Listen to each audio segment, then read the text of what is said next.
Tributes are pouring in from around the world for Billy Graham, a man referred to as America's pastor. He died this morning at his home in North Carolina. Well, Denver 7's Lance Hernandez reached out to people here who knew the evangelist. And Lance, Graham even brought one of his famous crusades to Denver in '87. He did. It was called the Rocky Mountain Crusade, held at Mile High Stadium. The president of Maryland Hickey Ministries attended and remembers the passion. Some of you have been watching the hearings in Washington. I'm not going to tell you what I think about them.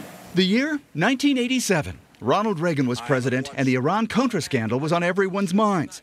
Billy Graham told the crowd he felt like asking committee members questions. That's as far into politics as I'm ever going to go.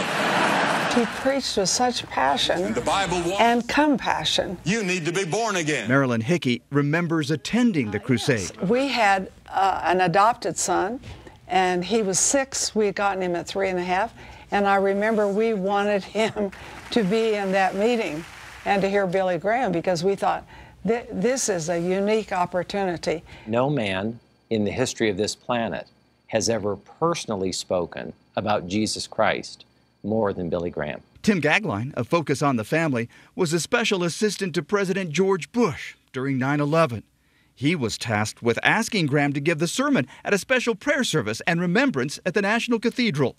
American airspace was closed at the time. The Secretary of Transportation was directed to open up a special air lane for that flight from North Carolina to Reagan Airport in Washington.